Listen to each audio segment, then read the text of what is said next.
Adi baru saja selesai mengantar penumpang terakhirnya malam itu. Hujan gerimis membasahi jaketnya, dan udara dingin menusuk tulang. Ia duduk di bawah pohon dekat lampu jalan, berniat mematikan aplikasi ojolnya dan pulang. Tapi sebelum ia sempat menekan tombol, ponselnya bergetar. Notifikasi masuk. Jemput di Gang Seruni. Tujuan, Jalan Melati, nomor kelima. Bayaran Rp50.000. Adi mengerutkan kening. Gang Seruni bukan tempat yang asing cerita tentang lorong angker. Itu sering jadi bahan obrolan di base camp ojol, tapi uang ekstra itu terlalu menggiurkan untuk dilewatkan. Ia menstarter motornya dan meluncur ke Gang Seruni. Jalanan sempit itu terasa lebih gelap dari biasanya. Dinding-dinding rumah tua di kanan kiri berlumut dan lembab. Di ujung gang, seorang wanita berdiri diam. Pakaiannya putih kusam, rambutnya panjang menutupi wajah, dan ia memegang helm tua yang penuh goresan. "Mbak, pesan ojek?" tanya Adi. Wanita itu mengangguk pelan, lalu naik ke jok belakang tanpa bicara. "Ke Jalan Melati ya?" tanyanya lagi. Tapi wanita itu hanya menunjuk lurus dengan jari kurusnya. Adi mulai mengendarai motornya. Baru beberapa menit, ponselnya yang terpasang di stang mulai bertingkah aneh. GPS yang tadi menunjukkan rute jelas ke Jalan Melati, kini hanya memperlihatkan garis. Putus, putus. Suara navigasi berulang. Terus lurus. Meski ia tahu harusnya ada belokan di depan. Angin malam terasa lebih dingin, dan Adi merasa ada yang tak beres. Ia melirik spion bayangan wanita itu, tak ada di sana. Tapi jok belakang tetap terasa berat. Dari kejauhan, ia mendengar bisikan samar di bawah angin. Terus lurus.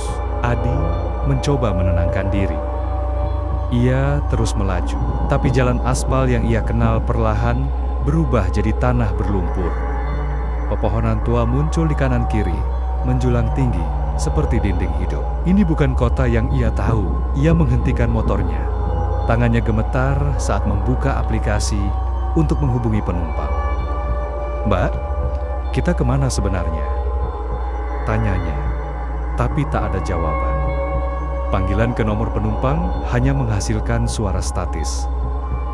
Dari jok belakang, ia mendengar desisan pelan, lalu tawa kecil yang membuat bulu kuduknya berdiri. Adi menoleh ke belakang. Wanita itu tak ada.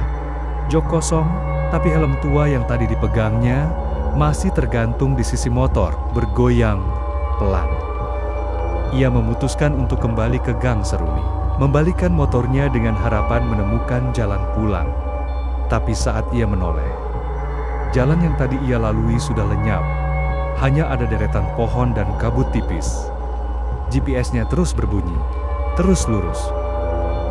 Meski ia tak tahu kemana harus pergi. Dengan napas tersengal, Adi melanjutkan perjalanan. Cahaya bulan samar-samar menerangi jok belakangnya. Dan ia melihat sesuatu sehelai rambut panjang. Basah, berbau tanah, tergeletak di sana. Jantungnya berdegup kencang.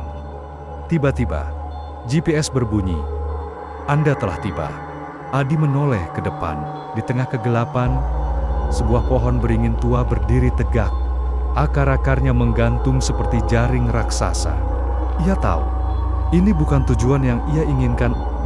Adi tak bisa berpikir jernih. Ia meraih walkie-talkie darurat dari tasnya dan menghubungi Budi, temannya sesama ojol. "Bud, aku dalam masalah. Aku ambil penumpang dari Gang Seruni, tapi aku tersesat. Kayak di hutan." Suara Budi terdengar di ujung sana. "Gang Seruni, Adi. Cepat balik, tempat itu angker. Dulu ada pedagang keliling hilang di sana. Katanya dibawa penumpang aneh. Beberapa driver juga pernah cerita gitu." Adi menatap pohon beringin di depannya, jantungnya berdetak kencang. Saat ia bicara, ia melihat bayangan bergerak di spion motornya, sesuatu yang tinggi dan kurus. Tapi setiap kali ia menoleh, tak ada apa-apa. Suara Budi mulai terputus, bercampur dengan bisikan yang ia kenal. Terus lurus. Adi memeriksa helm tua di motornya. Di bagian dalamnya, ada tulisan "Buram, kembali ke sini. Ia menstarter motornya lagi, berusaha kabur dari pohon itu. Tiba-tiba, ia mendengar suara motor lain dari kejauhan. Harapan muncul, mungkin Budi datang. Tapi saat ia menoleh, yang berdiri di tengah jalan adalah wanita berpakaian putih itu. Rambutnya terbuka, memperlihatkan wajah pucat dengan mata kosong yang menatapnya. Wanita itu mengulurkan tangan, dan ponsel Adi mati total. Titik merah kecil muncul di layar hitam, bergerak cepat ke arahnya. Adi menjerit, tapi suaranya tenggelam dalam keheningan malam. Adi memacu motornya sekuat tenaga. Jalanan seolah berputar, setiap tikungan membawanya kembali ke pohon beringin itu. Ia teringat cerita Budi tentang pedagang keliling yang hilang, dan menyadari hari ini adalah tanggal yang sama dengan kejadian 10 tahun lalu. Ia merogoh saku, mengambil buku kecilnya, dan mencatat petunjuk rambut basah, helm tua. Pohon beringin berharap ada cara keluar dari mimpi buruk ini. Titik merah di peta ponselnya hidup lagi, bergerak, mendekat. Suara langkah kaki terdengar dari semak-semak. Wanita itu muncul di sisi jalan, berbicara dengan suara serak. "Kau sudah terlambat." Adi tak berhenti, terus melaju hingga motornya mati di dekat sebuah kuburan tua yang tersembunyi di balik pepohonan.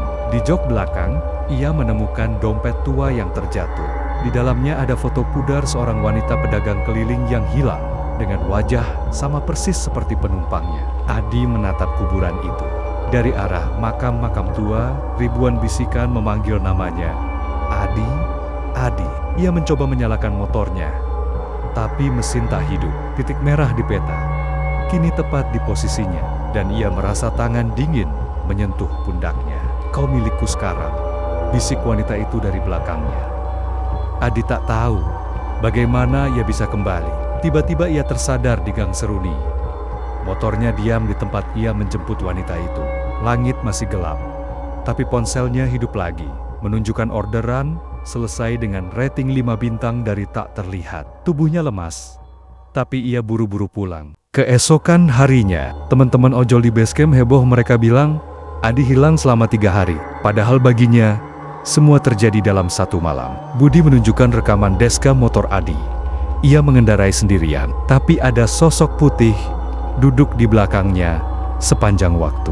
Wajahnya tersenyum ke kamera. Adi memutuskan berhenti jadi ojol. Ia tak mau lagi berurusan dengan jalanan malam. Malam itu, ia duduk di kamarnya, berniat menghapus akun aplikasinya. Tapi saat aplikasi terbuka, notifikasi baru muncul. "Jemput saya di Gang Seruni, bayaran Rp50.000. Jantungnya berhenti sejenak. Ia menekan tombol detail orderan, dan layar ponsel menampilkan foto penumpang wajahnya sendiri dengan mata kosong dan senyum pucat. Di bawahnya tertulis, "Kembali ke sini."